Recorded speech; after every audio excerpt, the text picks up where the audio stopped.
Not now, Colin! Yeah, and the whole episode delves into him being sexually attracted to fish. My neighbour calls you shot girl. Did you just do a fourth wall break? Hello everyone, and welcome to our season finale of Out of Print with myself, Emmeline. Me, Alice. And myself, Sophie. If you've listened this far, A, big thank you very much, and B, you've been with us on a bit of a journey. It's been extremely rewarding, I would say. I'm looking around at you guys doing this first season, and I guess we just want to say a massive thank you to everyone for listening and for supporting us and for sending messages of encouragement or criticism. Yeah, let's just acknowledge we had our first viral video, and it was me telling a joke about bees and beekeepers. And the joke went viral, and at first it was obviously really funny because Alice hates this joke, and this is the one video that's on, I think it's on like 180,000 views or something now. The amount of comments saying make podcasting equipment more expensive. Fucking outrageous. So yeah, a big thank you to everyone who supported us, and a big fuck you to everyone on TikTok. So yeah, we're learning about all the things that come with the territory. And the bulk of this episode, as you'll hear further down the line, was actually recorded live at the 360 Festival at the Roundhouse, supported by Transmission Roundhouse. Hi everyone. Hi. Hi everybody, and welcome to Out of Print Live. And it was like a really, really, really lovely day. We brought a bunch of our mates down and basically got to do what we do usually in private in public. It felt like sort of a big step. Yep. So with that in mind, we thought we'd just lay the groundwork for our topic, which is side characters, whilst we have a bit less giddiness, a bit less nerves. Yeah, and less sort of live jazz. Live jazz in the background. So you can hear our takes on the topic. And gulping down a pint as well. And gulping down a pint as well. Tom, the producer, grabbed us at the end and was like, wow, you girls really got through those drinks during that episode. So, yeah. So yeah, we'll lay out our topics and then we'll clip in some of the live content because it was a fun day and we want to share that. And we had some good conversations as well. I think, like it wasn't totally scripted. Yeah. So our topic is side characters. Soph, maybe you want to start by giving us a little overview. What is a side character? I would love to give you an overview of what is a side character. So probably easiest to first lay out what is a main character. So obviously drives the plot, carries the core narrative. These are people like your protagonists and your villains, etc. And then your side character is anyone who supports and exists to assist, oppose, or highlight the main character's growth or storyline. And Emmeline and I actually ended up in a really interesting conversation where we have different ideas of what a side character is. Yeah, so I guess my understanding or consideration of what a side character is specifically in literature is just someone that is adjacent to the main character. They don't have as much development in terms of backstory and plot, but crucially they do have a life and they do have significant thoughts, feelings, actions, decisions that specifically impact the main character. So I guess my argument would be that a sidekick could be a side character, that a love interest could be a side character, that a villain could be a side character. But just anyone that is one step removed from the main character. But obviously it gets a bit of a sticky debate as to who is the main character and who isn't. And actually a lot of people that we consider to be side characters, I guess the first example that comes to mind is, I don't know, like Saul in Breaking Bad, then go on to get their own show. Angel in Better Call Buffy. Saul, Angel in Buffy. There's loads of examples of people who latch onto side characters because they represent someone with depth and meaning and a history, but as something that is maybe slightly has less of the spotlight, and maybe people can relate to that. But yeah, that's just my offshoot. Which I think is really important. And I think before we outline anything. Also, by the way, I feel like I should flag, this is going to be a fun episode, but there's some important literary theory that we need to do to lay the groundwork so that you can kind of look at the side characters in your own life and make your own decision on this. So essentially what you're talking about, Emmeline, specifically, is the concept of the major side character. Yeah. So these are supporting characters. If you think about the Oscars, you know, this is supporting category. which has some internal depth. They influence events, they have subplots, they have different emotional stakes. So the classic example is like Sam Gamgee. And then there's people who are minor side characters. So these are people who are more peripheral to the main plot. They might be limited in depth or development, and they have quite function-based roles. So comic relief or exposition or background presence and stuff like that. In my mind, the minor side character is what I define as a side character. And I hate to say it, I'm taking the gamer take on this. I went deep down into some Reddit threads to find out people's opinion on side characters.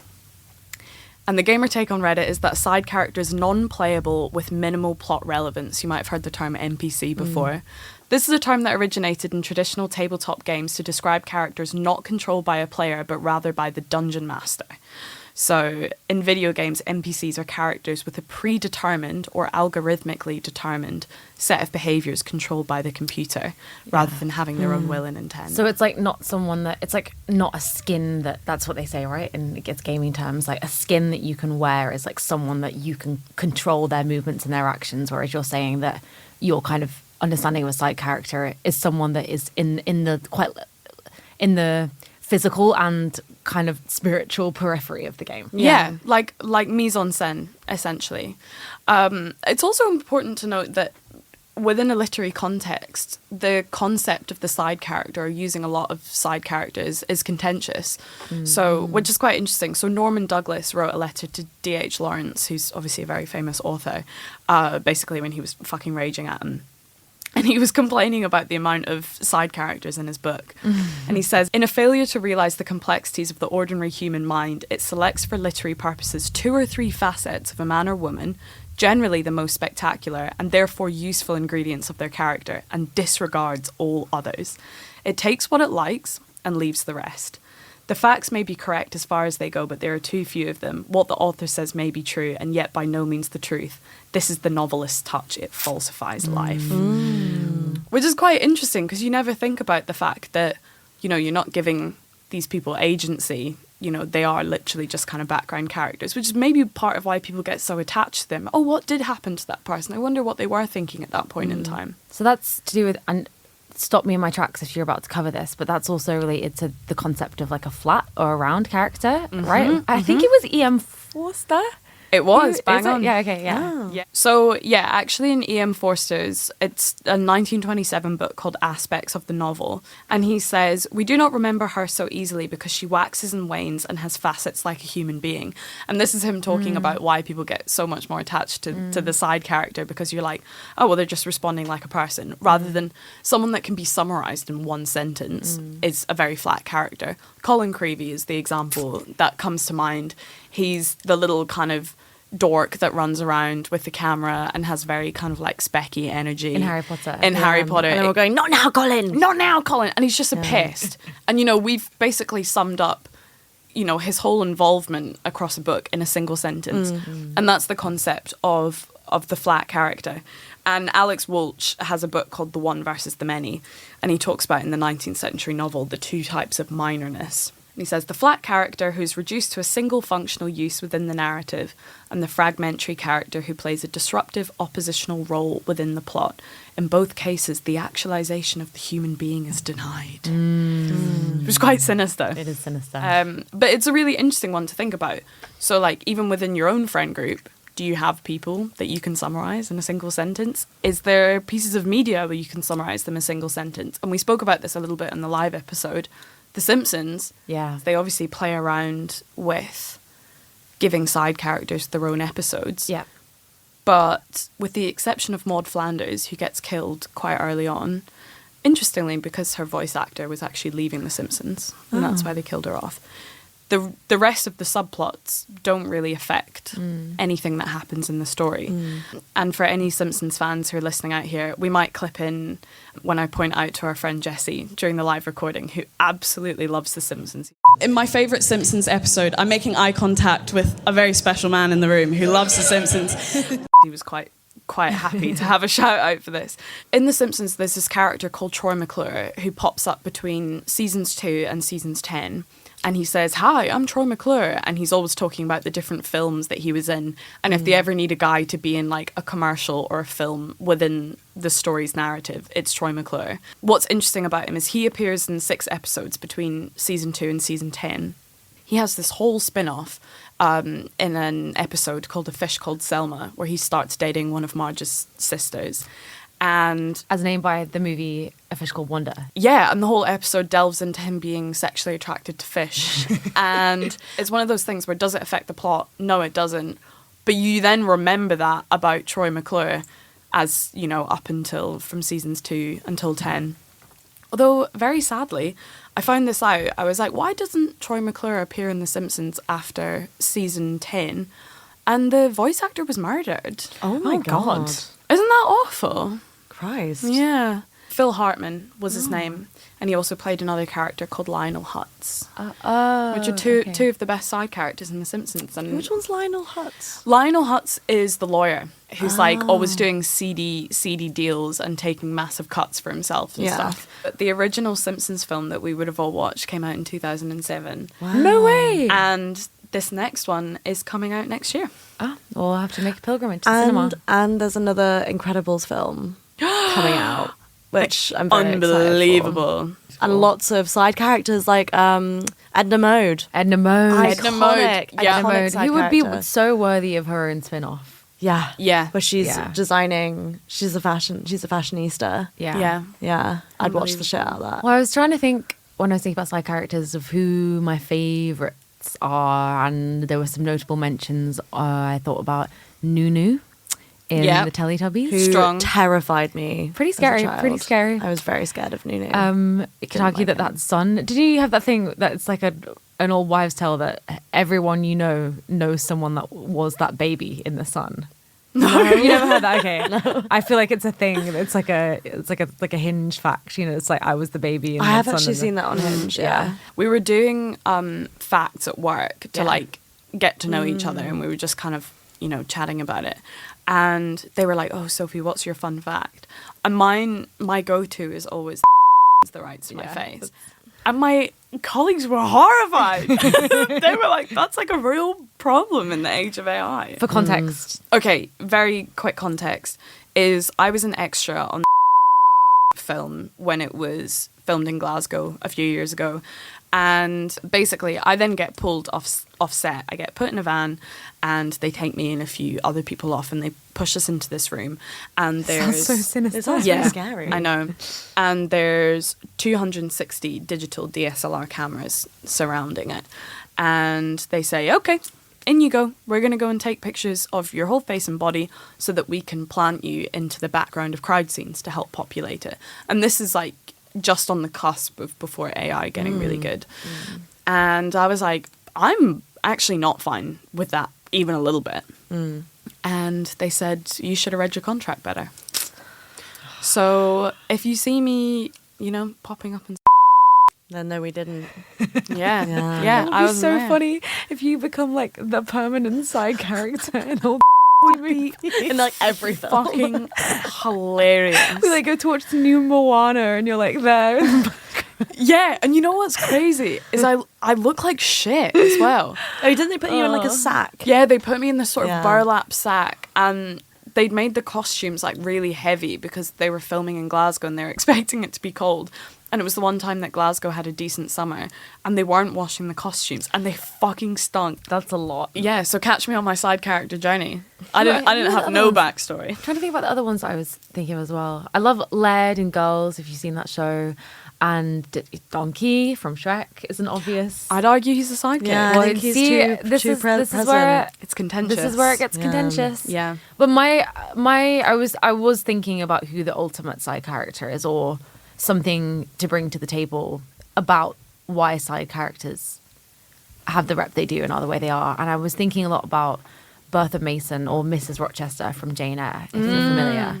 So obviously the story of Charlotte Bronte's Jane Eyre is that Jane marries eventually this kind of evil man, Mr. Rochester, and he lives in this big, giant house, and very close to the period of time in which they're going to be married, there's a fire in the house, and essentially you realize that he's been keeping his ex-wife, or maybe they're still married, locked away in the attic. Oh God, I've not read Jane Eyre, so this is genuinely no, it's really disturbing horrifying actually. And actually, when I read it when I was younger, and when I watched movie adaptations, that scene really sort of stuck with me. Why don't people talk about this when they talk about Jane Eyre? Well, because she's so sided. She's so... And what I wanted to talk about was really how a lot of side characters are, particularly in historic literature, and I guess we're looking at 18th century, 19th century, early 20th century texts, that side characters are people that were othered by society. So Bertha Mason in the book grew up in Jamaica in Spanish Town and is described in very slightly non-human ways. She's given very animalistic qualities. She's described as being savage, as being dark. There are clear connections with the writer's concept and projections of her race as connected to her mental illness and her what is described as a kind of bestial nature. It's a really troubling read of that book through, I guess we'd say a post-colonial eye, but really just if you're a modern reader reading that would pick up on those associations straight away. No, it doesn't. But I guess that's part of my thinking about what a side character is. There's also someone that, is someone that sort of suffers either in society or in the mind of the writer as well, and then it comes out. So what's the interesting thing about Bertha Mason and who Mrs. Rochester is and becomes is that she now garnered her own school of thought and thinking and criticism as attached to what that character means. So there's the book Wide Sargasso Sea by Jean Rhys, which sees the whole Jane Eyre narrative through the eyes of Bertha Mason. Wow. It's her story, and so she then becomes the main character in the book.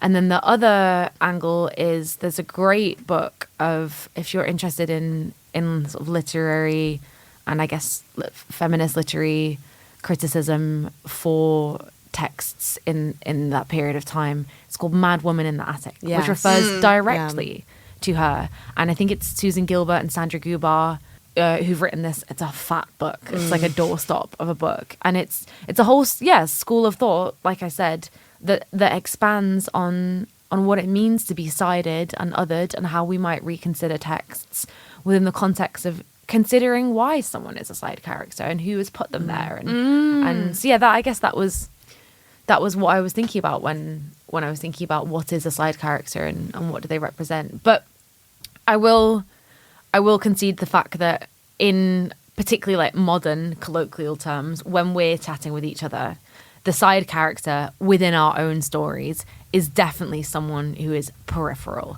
They're sort of secondary. They come into our lives, they go out, and I guess the biggest example of that is when we're on nights out. Yeah. That's the strongest collection of side characters. Who you meet in the smoking area, who you pick up at the bar, who I end up going home with often, and actually ends up being a side character. So thinking a little bit about side characters in our real lives, they are people who form the basis of, some of our favorite anecdotes, their stories that we tell again and again and again and again, and reminisce. And often side characters in real life are sort of producing chaos or providing comic relief. Yeah. Or maybe they're kind of, they touch us in some ways. Like there's a particular example of, this is really specific, but this is like a poignant side character rather than a funny one, just to give a bit of contrast. There was one time when I was about 20 and my childhood best friend and I had like a little bit of a falling out. I was feeling very troubled by it. And I was in Matlock, my hometown, and I went and sat on a bench. There's like a specific bench that has a really nice view. And I go there a lot, or used to go there a lot. And it was raining, and it was sort of nighttime. And I'd gone up there to smoke a cigarette away from the house, because at that point my mum didn't know that I smoked. I've got such a strong image of you in my head, like going up to the moors to like light a cigarette. Yeah, it was very like kind of emo, dark, and it was sort of raining. Kathy! Yeah. Kathy! Put that cigarette out. And this man came up because it's like all of Matlock is on a hill, so there's these stone steps to get up to the bench. And I was sat there, and he came up, and he sort of stopped because he saw he was like a young woman on her own, seemingly crying and smoking a cigarette in the rain. And he just kind of like came up behind me, and I was a bit like, oh, is he gonna do something weird? Like when a man comes up to you, you immediately kind of, you know. But he was like, oh, are you okay? And I was like, yeah, I'm fine. And then he was like, would you like my umbrella? And just like offered me his brolly. And I said no, but like, that moment just like sticks with me because it's like someone who just like very, very, very, very fleetingly, you know, entered my story. And, you know, I still think about that kind of moment of kindness and tenderness from this just, you know, that's really beautiful. sort of middle-aged man. Little angel. Which is just lovely. And so I think, you know, there are, you know, those kinds of side characters. Yeah. But probably more, you know, prevalent are the sort of chaos side characters.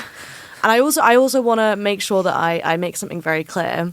You know, I'm aware that we are 3 women sitting in front of a mic. We might have grand delusions about being main characters, and we talk a lot about, you know, main character energy, main character syndrome, which I guess sort of pertains to a slight narcissism, particularly in our generation. I think we're quite Gen Z's terrible for that. Yeah, like we think we're the center of the We literally make fucking edits universe. of ourselves on TikTok.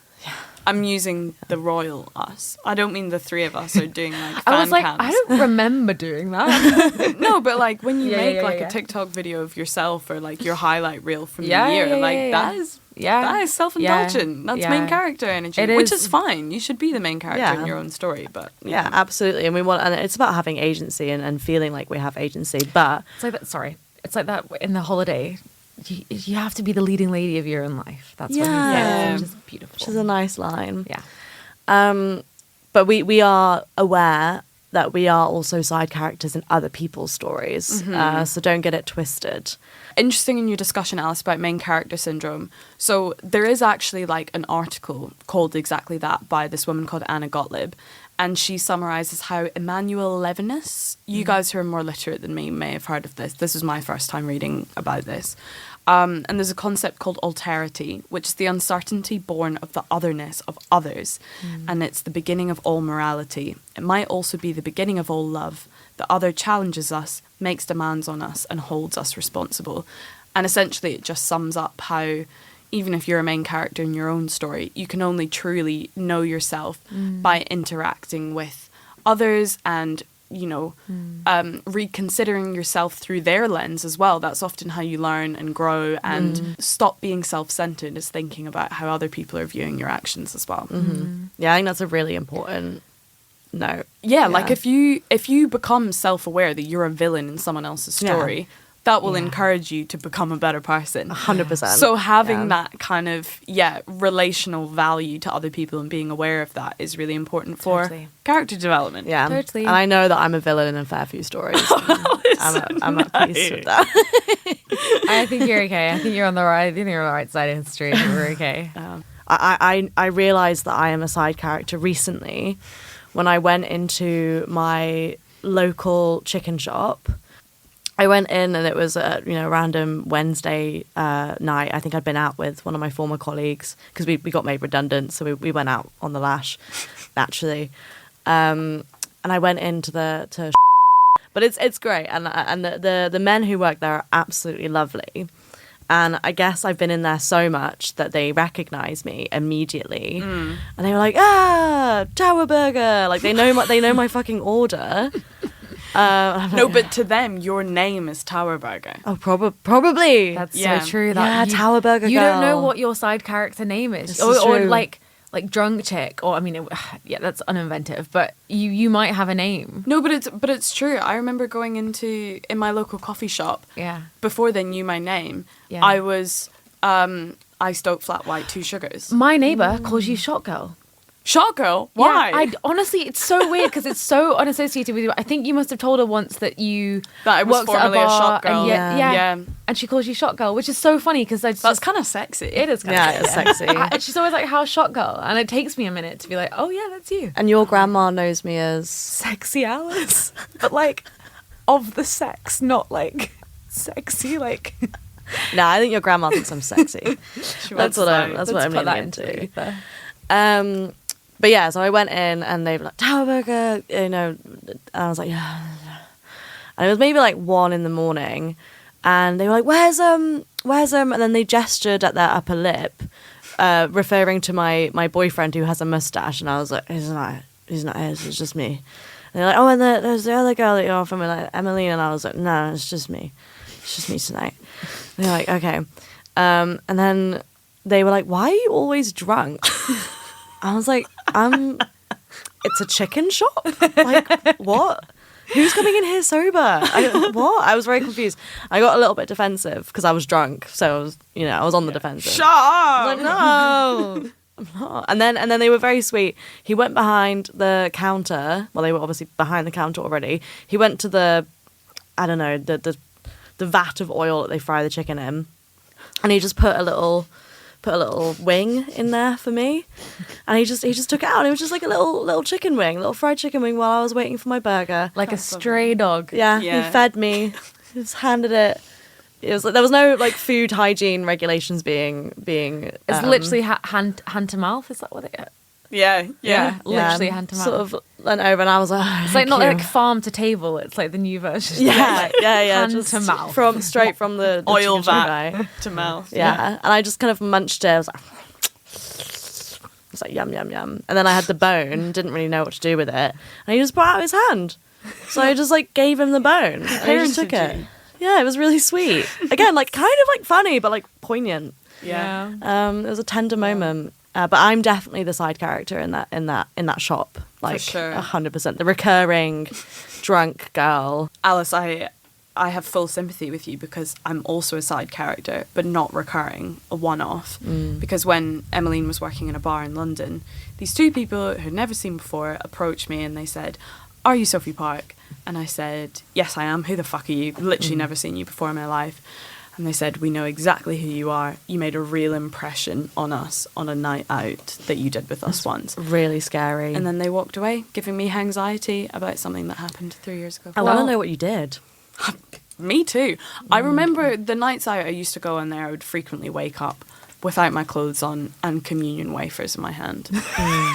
Which is really bad. It's such a strong image. I know, it's because I was going out with my really, really naughty pal, Mental Sarah, who's this like Mental Sarah, side character. like strong 6'1" Irish Yeah. baddie. Yeah. And she always got me into a lot of trouble. Yeah. I was going to say, now is a really good time to cut to the bit of the episode where we tell who maybe is our ultimate side character. Bob Bin.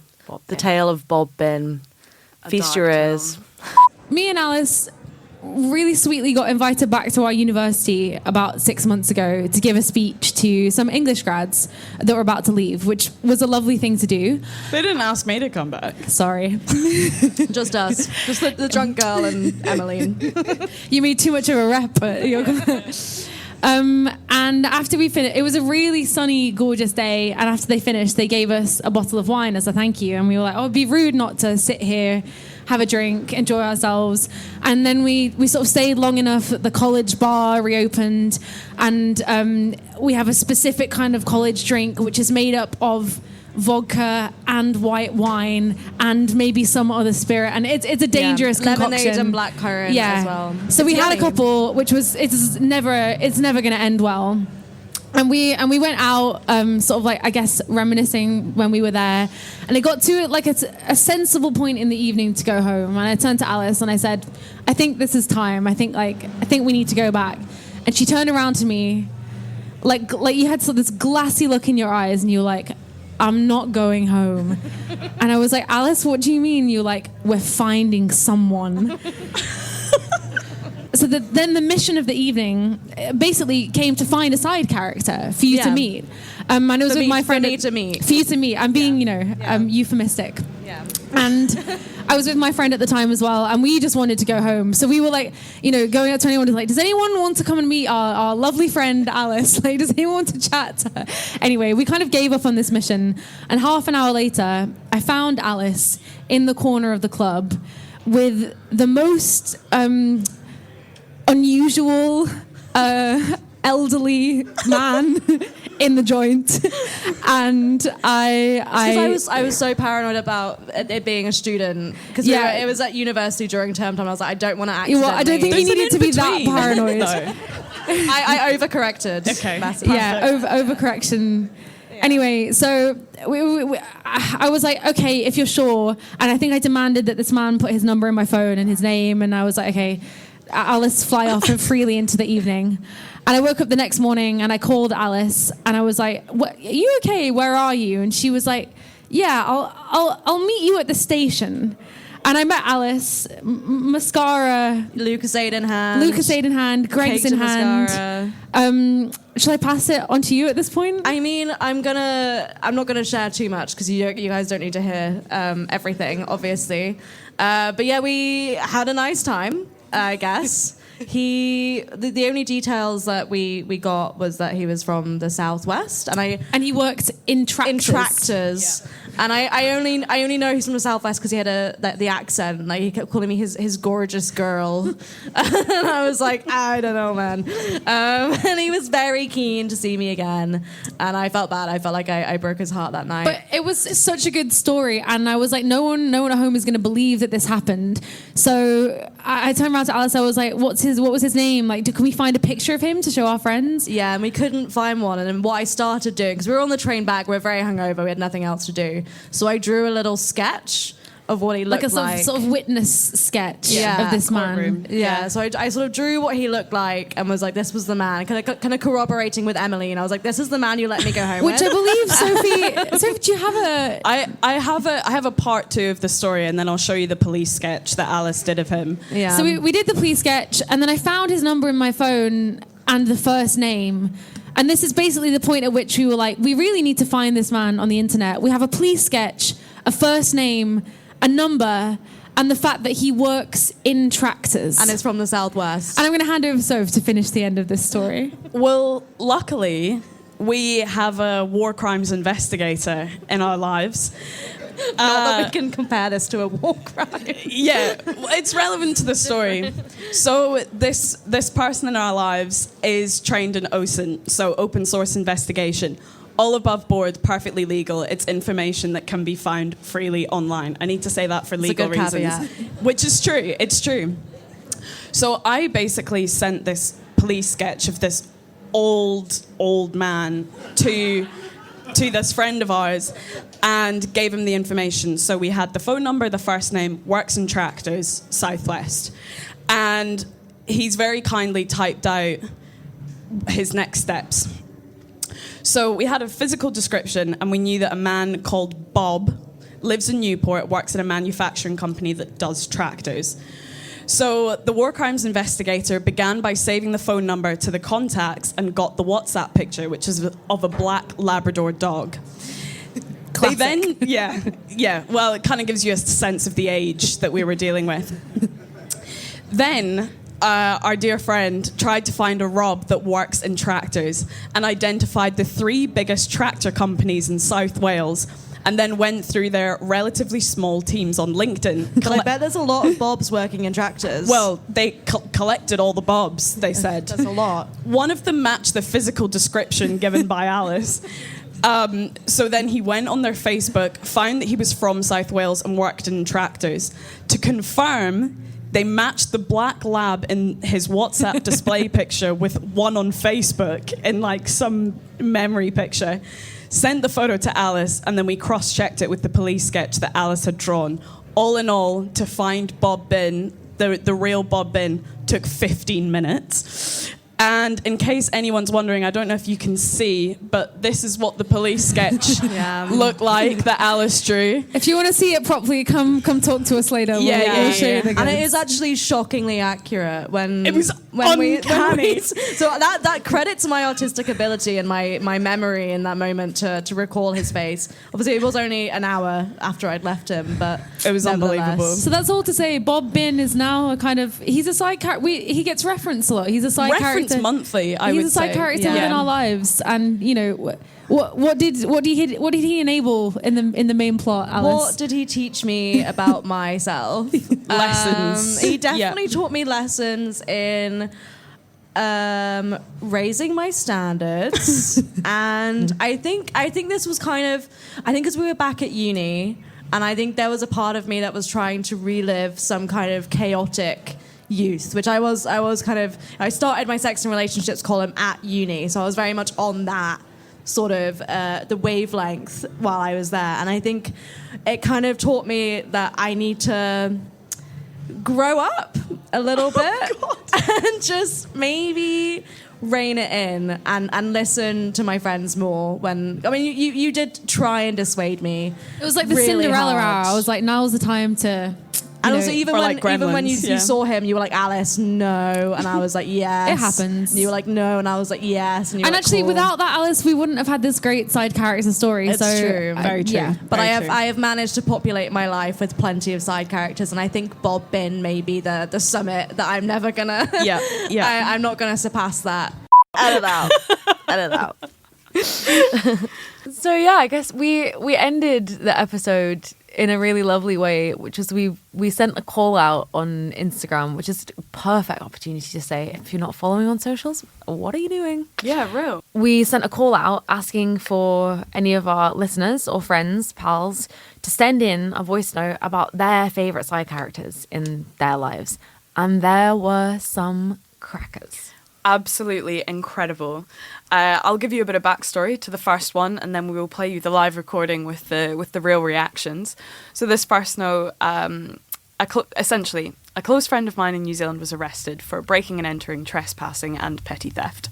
Quite a run for one night into Forsyth Bar Stadium in Dunedin, if we have any Kiwi listeners, which I actually think we do. I think we do, yeah. Hello to everyone. So essentially this friend had no idea that he'd been caught until a post from the Dunedin local police Facebook page went out asking him for a warrant, and lots of his friends tagged him in it, being like, oh, this looks like you. And then he was like, fuck, that is me. Shit. Anyway, he went in and it was all a big hoo-ha, and in order to not get a criminal record, he handed himself in and was like, look, I'll do community service. Please don't put this on my record.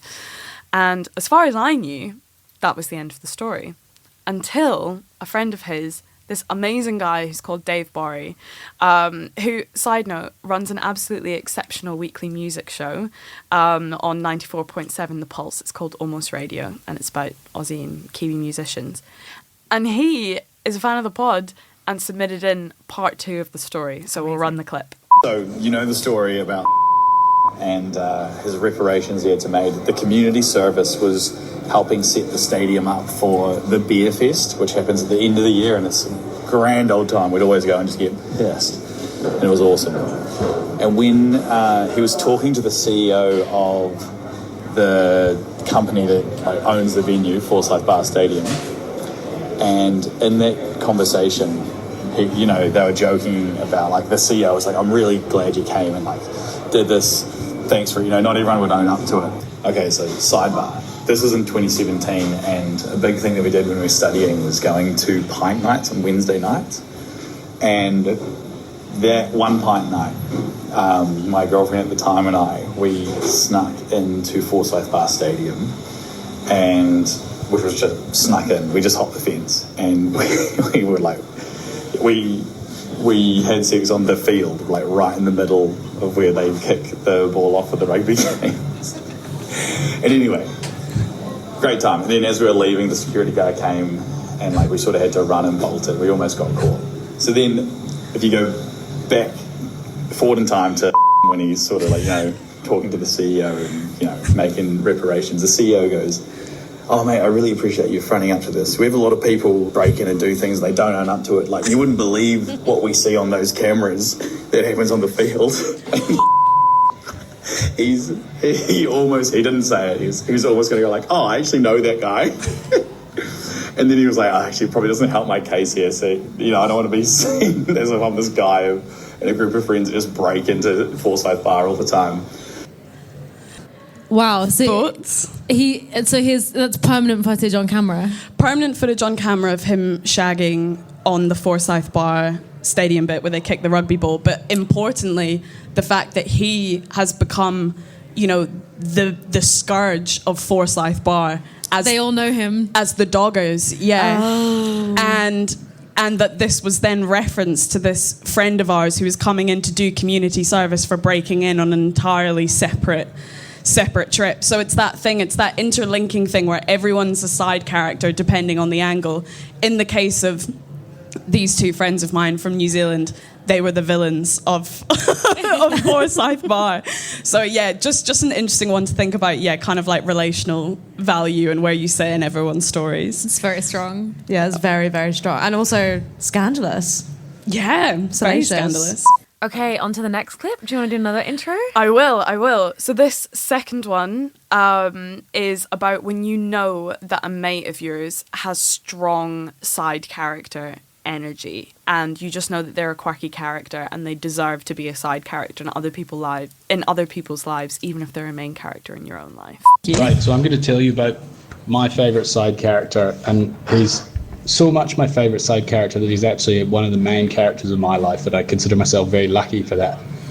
But I'm aware of how much of a side character he is in so many other people's lives because of how iconic he is. And to paint the picture, this man has long, luscious, bushy hair and a big, long, bushy moustache. And everything he wears is from a place called the $2 Clothing Warehouse. But he's always pulling off some ridiculous fit, usually revolving around some kind of Windows 98 t-shirt and knockoff Teva sandals. So he looks excellent all the time, and he's usually riding a bike that he picked up for about $5 or $10. Wherever we go, people who he doesn't know recognize him and say hello. And sometimes this is in places which he and I go to together, and they have no idea who I am.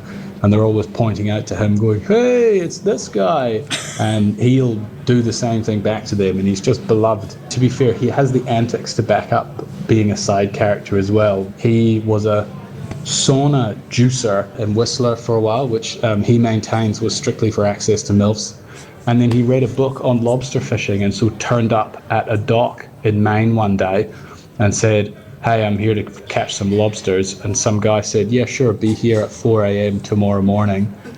Goes out, has a huge night in the pub, does not show up at 4 a.m. in the morning, and then turns up to the same dock again on the next day, and runs it back and does the same thing, finds some different old fisherman, and now he's quite a successful lobster fisherman out there. He does a few months' work, and it kind of pays for his shenanigans for the rest of the year. So he's not a side character in my life, but he is a side character in many people's lives, and one that I'm sure they'll remember for their entire life. He's a very, very special individual.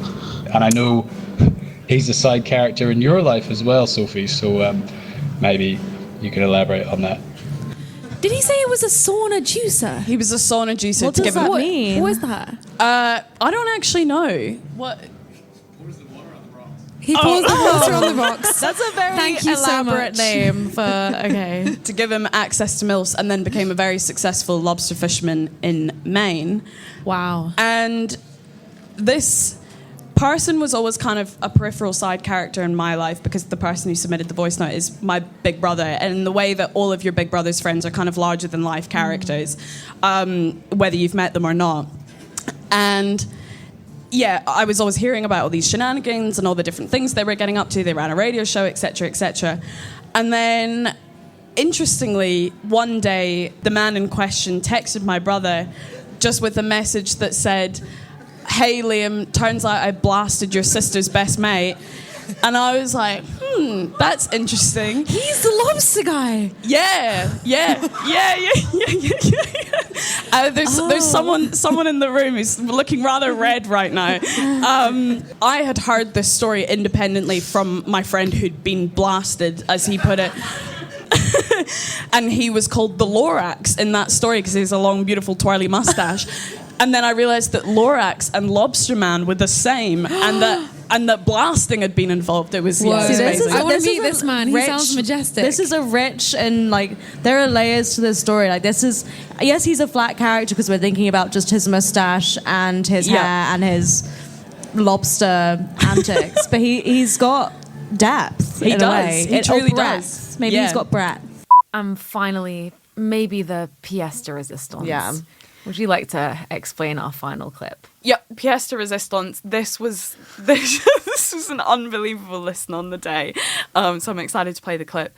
This is from Bruno in Glasgow, who's an absolute legend. He is so funny. Very much a side character himself. In the Brunado, he has a canon event. He does have a canon event, which is essentially he comes down to London and creates carnage. So Bruno, Tornado, Brunado. And yeah, the Brunado has come in with an incredible story about a man that he met on the tube who has now become a side character that we reference quite a lot. Run it back. In terms of side characters, I have a pretty good story. It's less of like a consistent side character and more of like a one-off side character that just made a big impact. Me and my friend Tom were taking the underground in London. I don't live in London, I'm from Glasgow. I live in Glasgow at the moment, and yeah, I was just down visiting for the weekend. So I'm not used to the whole London vibe, you know, the like stick to yourself, don't make eye contact, don't talk to strangers thing going on.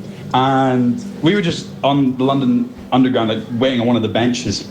This guy starts walking over to us as we're talking, and he's definitely got a bit of a jitterbug thing going on, like kind of like erratic movement, you know, like pretty much shadow boxing down the station. And so Tom, being the good Londoner that he is, you know, knows the best thing to do is to like avoid eye contact, sit still, maybe he won't see you.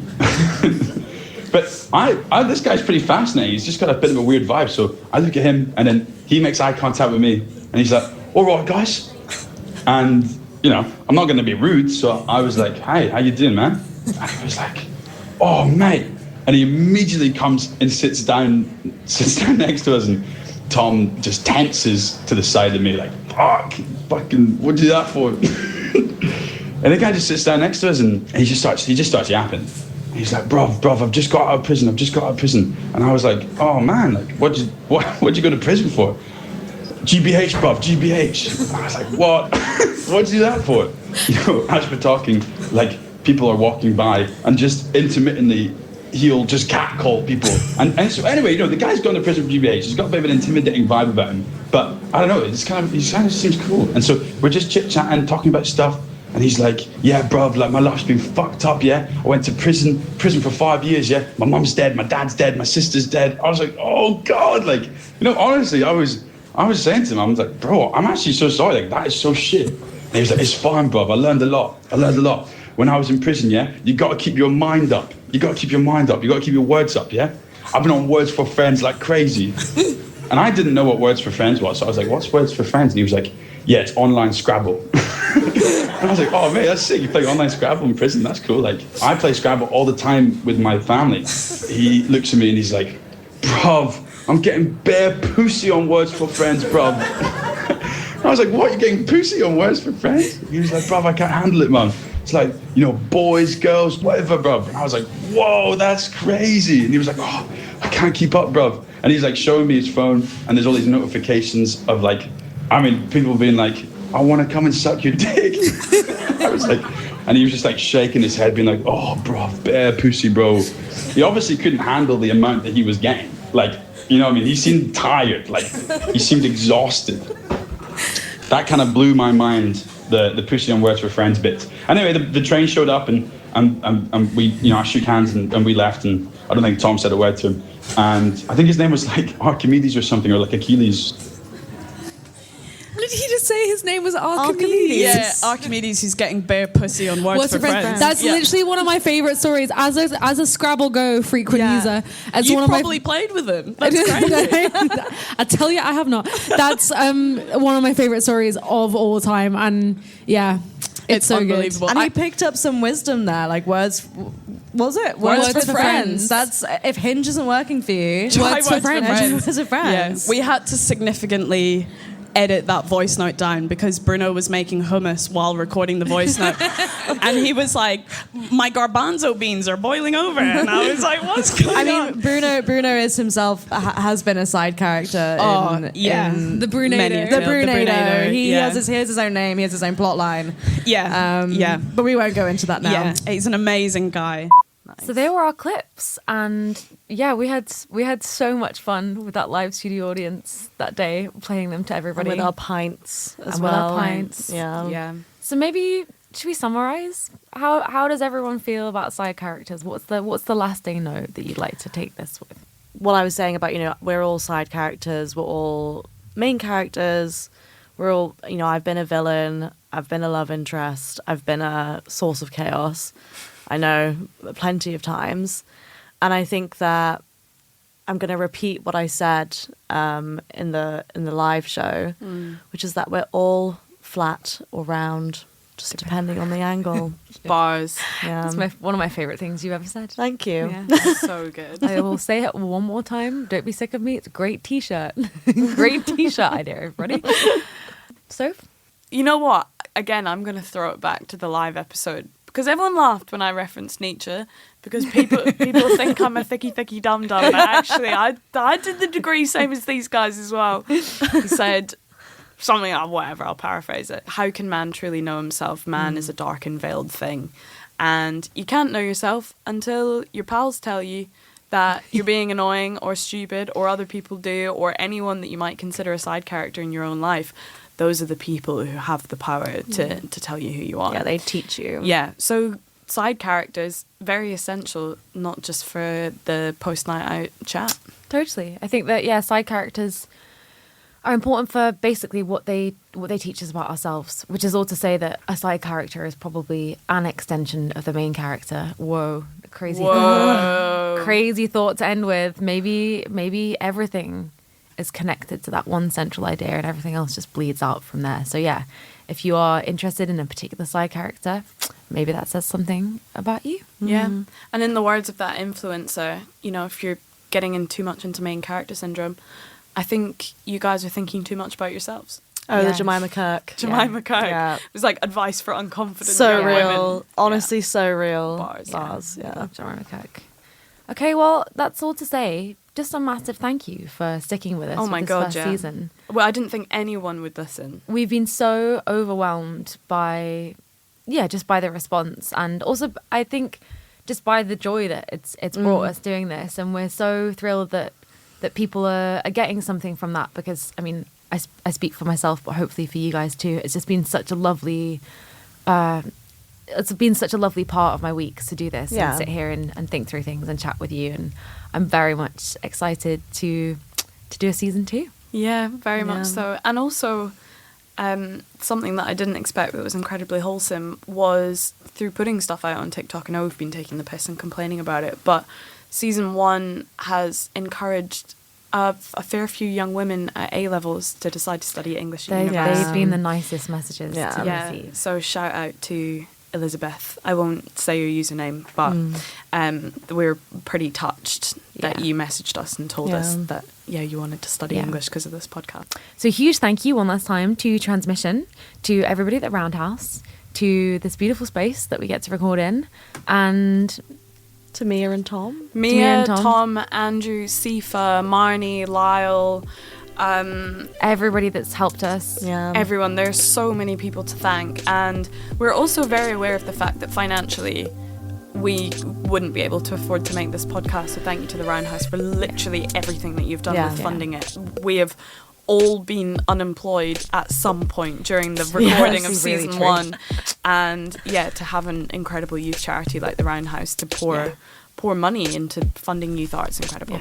So there'll be a little break, ladies and gentlemen, but we will be back. We will. It's been such a joy to make this first season with all the support that we've had, and I guess we'll see you next season. Thank you.